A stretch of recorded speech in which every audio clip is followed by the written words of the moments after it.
Hello everybody, I am Yamato and today I am ranking the best engages of all time sent in by you guys, the fans. Let's not waste any time, let's get right into it.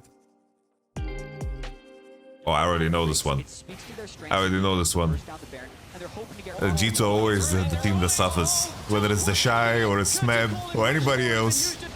Rick, what are you doing, man? Why are you going so deep? Expect as well. And there he is. There he is. It's like my last name is Mebdi, so like I called myself Smebdi when I was playing Canyon and solo queue in the past because I was a big Canyon player on my come up. But obviously I was never as good as Smeb. But this engage is just straight up like a classic. It's just funny to see how much the game has evolved, because looking at the play now, it's like Trick is just kind of sprinting down on his lonesome. Almost killed Gorilla there, but there was a flash, and then Expect just jumping in after a little bit too late, and everyone was just lured into this false sense of safety, and Smeb just held his cooldown so well. It's a beauty. This is just a classic. Ooh, I have to rank the play. We have Smeb. Oh, it's hard to judge. I might change things as things proceed, but I feel like this is like just such a legendary moment. Like you can find so many moments of G2 getting annihilated. Smeb was like the big first one, and then I remember the Shy Aatrox. There was also, of course, Bin GP. Just where G2's team, just as a whole, where all their champions disappear, but also their hopes at the tournament disappear at the same time. It's just like mirror-shattering moments. So for me, this is definitely an S moment. I'm just looking at the game state. That's 4 Infernal Souls, Infernal Drakes. Oh, here he goes. Holy. Ask whatever damn question you want of the Raven. It's a murder in the lane. Looking at it now, you think, oh, it's painfully obvious. It's like they just need to protect themselves in one pocket. But that's the beauty of like esports and just competition in general, is that, you know, the flaw of human beings, in a sense, it's like can open up an opportunity for greatness and memories to kind of cement themselves. It's like that challenge of being in the zone and being focused and thinking about all of these things at the same time, that's like the main challenge, keeping composed. It's not the same as like playing at home and like laughing. It's like, why didn't they ward for Fiddle? It's like right in this moment, it's like the thoughts must be just running wild for Misfits. They are ahead in the game, they want to win the game, they have Nashor, they want to just pressure, and then suddenly cow. Alright, so my big moments, guy. This was a regular season game, it was a cool 56 thing, but I think that it did rely on Misfits kind of just exposing themselves to this huge 56 play. Can't put it on the same level as the Smeb one, but I do think that Inspired did as good as he could. But the gravitas of the moment, that's the main thing that I always judge. The gravitas of the moment wasn't a super big one, just a comeback play. Fiddlesticks, cool champion, I like it. Inspire gets a B from me. I was gonna let her roll, and I'm gonna enjoy, but also feel a little bit of heartbreak and pain. Oof. You know,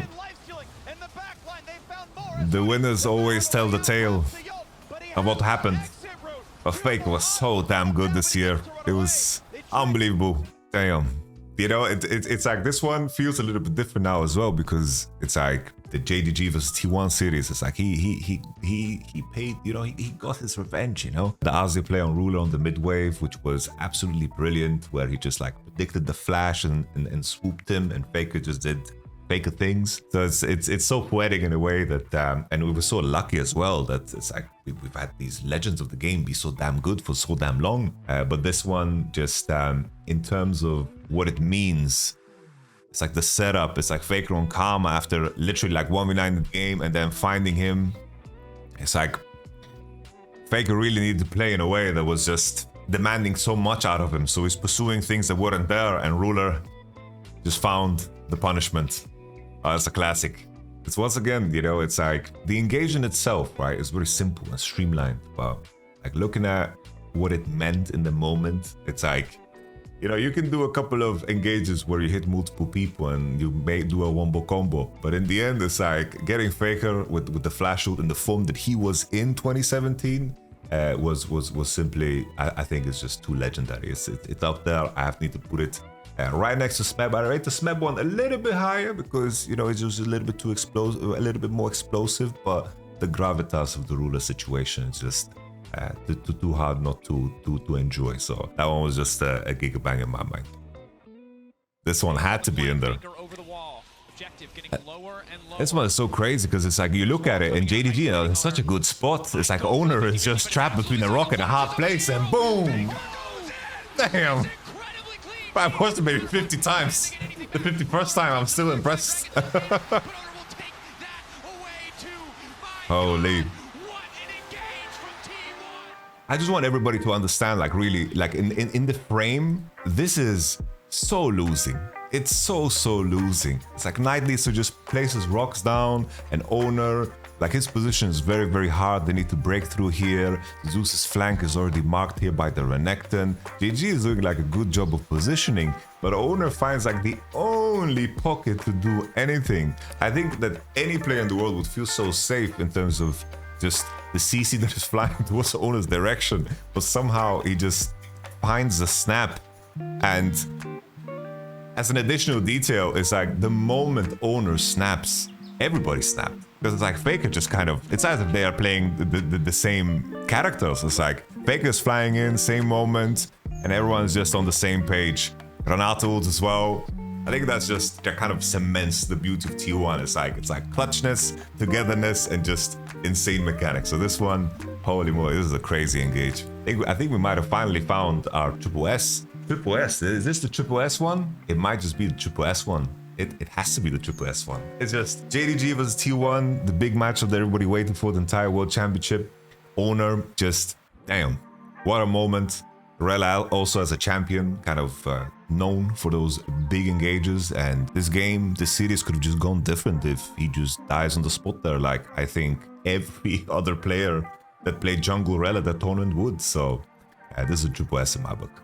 It's so hard to say which one is the better one. I think in the end, it's like without the Rell engage, the Azir engage wouldn't happen. But the Azir engage being the one that kind of closes the game down, I do think that it just worth maybe just a little bit more.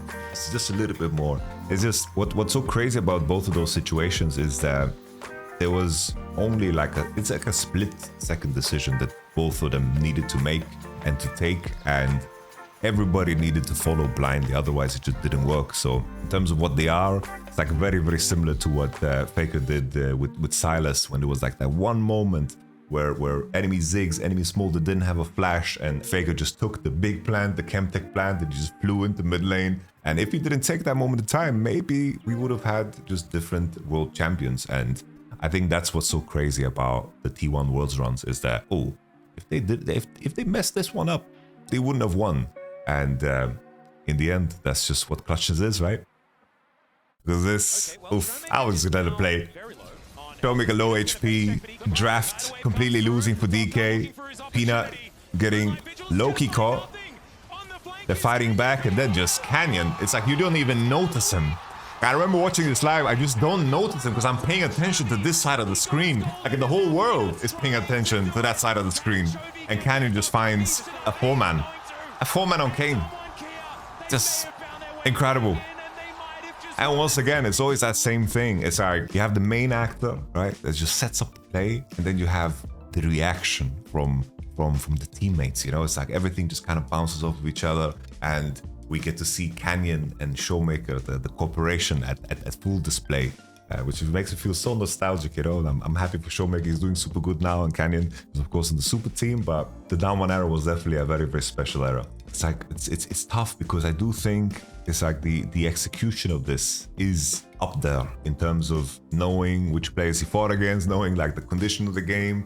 The only thing that is holding me back is like where I want to put it maybe on S is because they didn't win the game, but they won my heart in that moment. So I'm gonna just give Canyon the Triple S here, because we're never gonna see anything happen like that on Kayn. It's like Kayn barely gets played, so just same thing with Rell, right? It's just rework, no more jungling. So I'm gonna put it in Triple S.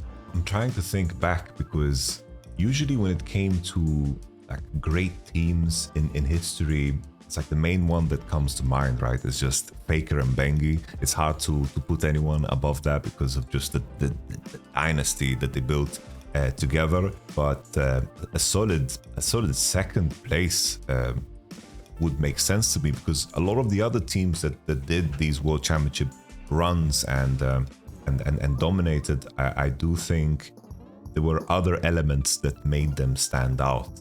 Damwon was true and true. The first thing that you thought about was ShowMaker and, of course, Canyon. And, you know, sure, Beryl is cool and all, Nuguri is also fantastic, and this is what you need to win a World Championship, of course, but Canyon ShowMaker is just the duo. So I have to put them second. I can't really think of anybody else that stands out. Here we go again. Think he go behind. Not a single kill. 9-0. No dragons. 2 turrets. Boom! Woo! You know, Faker did find them all, but only because Wolf showed them exactly where they are. There's been conversation about this play in particular. You know, I have pet peeves about everything. You know, like I care about esports history. You know, making sure that, you know, the storylines that come out of moments are represented fairly. And Wolf was the one who showed Faker where they were. It's like here, and then he found them all. But in theory, if someone tells you where it is, you're not the one who has discovered anything. Respect to Faker, beautiful follow-up, of course. But Wolf, you know, when I saw this play, when I knew this play was playing out, I did think that Bang was the one that delivered Rakan with his invincibility, but Wolf just does this on his lonesome. And it's also a very difficult game to do so. His enemy has Janna, enemy has Rek'Sai, many ways to interrupt you. And iBoy is the only one that reacted on time with his Zaya ultimate. Oh, this is a beauty. This is a beauty. I'm happy now that after this engage, I'm happy to share with everybody that SKT won this game. So that's good. It's not the same as the Canyon story.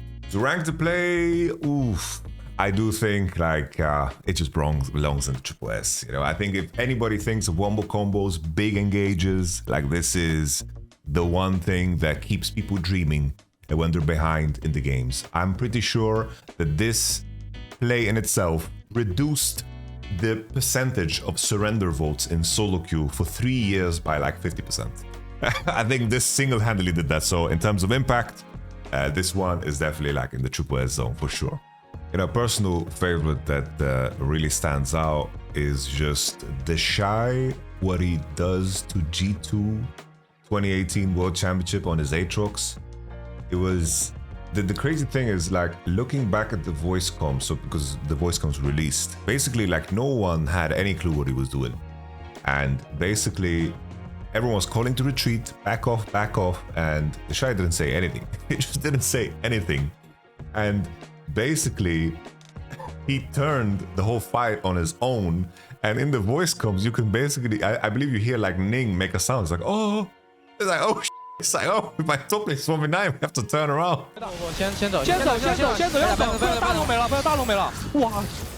And it's just too hilarious to me. And it was definitely like one of those moments that shattered the G2 hope. But that just turn is just too damn gorgeous in my mind. It's like when it comes to that level of finesse, I have to call that one out. Thank you so very much for sending in all of these crazy engages. I hope you guys can let me know what you guys thought in the comments below. And as per usual, I'll see you guys on the co streams. Thank you for watching.